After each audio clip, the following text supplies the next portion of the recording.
네, 안녕하세요. 주식하는 전산쟁이 주공TV의 주식공무원입니다. 2019년 6월 28일 6월달의 마지막 거래일이고요. 마침 또 금요일입니다. 장전 투자 전략에 대해서 말씀드리도록 하겠습니다. 일단 미국 시장 살펴봐야 되는데요. 다우존스 30 산업평균지수가 마이너스 0.04%를 기록하면서 시장을 마감을 했고요. 대형주 중심의 S&P 지수는 플러스 0.38%를 기록하면서 시장을 마감했습니다. 기술주 중심의 나스닥 지수 역시 0.73% 상승을 하면서 시장을 마감을 했는데요. 투자자들은 오는 29일 주요 20개국 G20 정상회의에서 열릴 미중 정상회담의 결과를 기다리고 있는데 전망은 제각각입니다. 이날 증시는 상승 출발했었는데 그 상승폭을 제대로 지키지 못하는 그런 모습을 보였습니다. 홍콩 매체인 사우스 차이나 모닝 포스트는 도널드 트럼프 미국 대통령과 시진핑 주석이 정상회담에 앞서서 연말까지 6개월간의 무역전쟁 휴전에 잠정 합의했다고 보도했는데 곧바로 백악관이 이를 페이크 뉴스라고 부인을 하면서 상승폭을 줄였습니다. 어제 우리나라 제약바이오 코스닥 시장이 장 막판에 크게 급락하는 모습을 보이면서 700선을 하회했습니다. 이렇게 최근에 좋지 않은 모습을 보였지만 어제의 하락은 장 막판에 이어졌기 때문에 좀 더 충격이 컸는데요.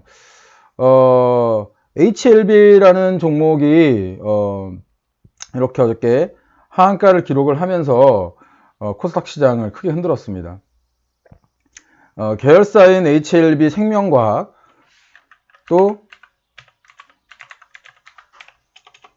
생명과학도 하한가를 기록을 이렇게 했고요. 또 관련사인 HLB 파워도 24% 하락하면서 시장을 마감을 했습니다. 이 종목들이 어저께의 그 분봉을 좀 보면 실제로 매우 그 하락폭이 단기간에 컸다라는 것을 확인하실 수 있는데요. 거의 장 막판 1시간을 남겨두고 바로 이제 주가가 이렇게 25%가량 이렇게 장 막판에 급락을 했기 때문에 대응을 하시기가 매우 어려우셨을 거라는 생각이 듭니다.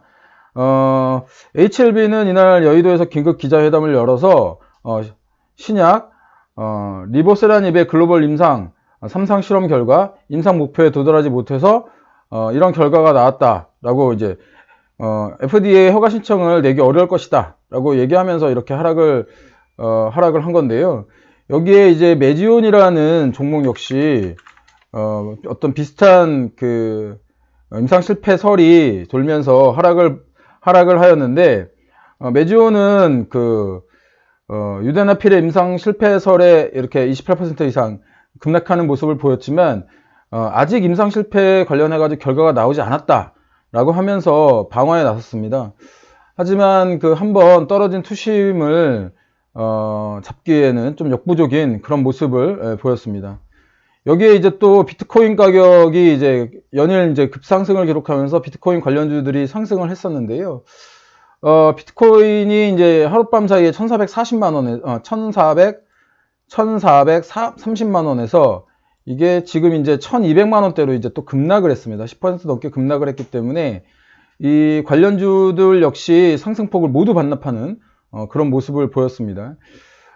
이제 팍스넷이라는 종목이 이 현상을 기록한 이후에 어저께도 이제 10% 이상의 이제 급등을 하는 출발 모습을 보였지만 시장은 급등 폭을 모두 거의 반납하는 그런 모습을 보였고요.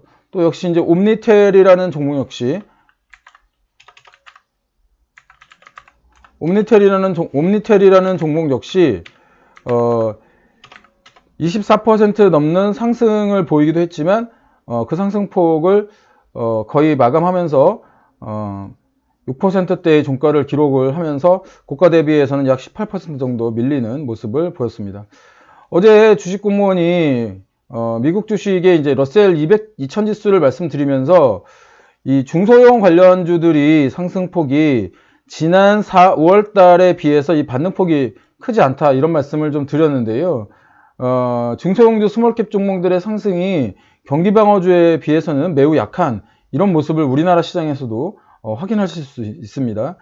제약바이오에서 시작된 코스닥 불안감은 그동안 이제 급등했던 수소테마나 IT 관련 통신 장비 등으로 확대될 가능성이 높습니다. 이번 주 주말 G20회의가 개최되면서 미중 정상 및 무역회담 협력성을 가질 예정이지만 예측은 너무나도 어려운 상황이죠. 이런 불확실성은 시장이 가장 싫어하는 것이고요. 당연히 이런 시장에서는 정말로 보수적인 투자 형태를 가지셔야 됩니다. 물론 주식공무원의 이런 시황을 꼬박꼬박 챙겨 들으시는 구독자분들은 큰 염려가 없으실 겁니다. 하지만 중요한 것은 알고 있다는 것보다 실천이 훨씬 더 중요하다는 것이죠. 우리가 그 원칙을 세우는 것도 매우 중요하지만 더 중요한 것은 이 원칙을 지키는 것이다. 이렇게 늘 주식공무원 말씀드리고 있습니다.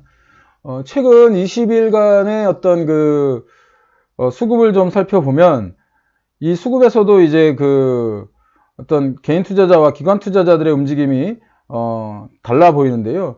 이렇게 지금 코스닥에서는 개인 투자자들이 순매수를 하고 있고 외국인 투자자들은 순매도를 하고 있는 그런 모습을 보실 수 있습니다.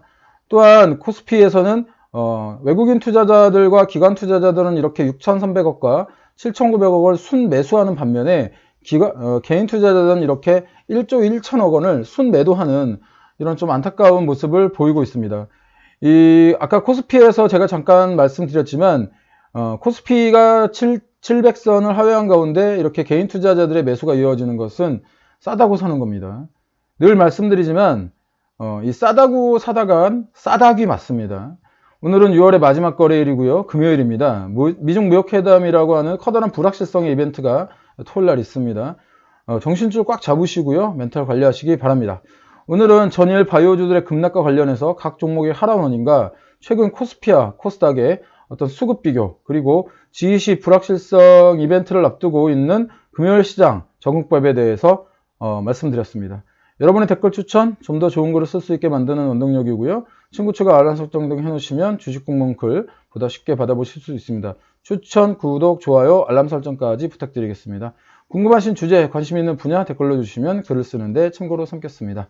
오늘 하루도 성공 투자하시고요. 6월 한 달 동안 정말 수고 많으셨습니다. 10월 달에는 보다 좋은 시장에서 만나 뵙기를 바라면서요. 객관적으로 시장을 바라보는 눈, 주식공무원과 함께 키워가세요. 지금까지 따박따박 수익률의 주식공무원이었습니다.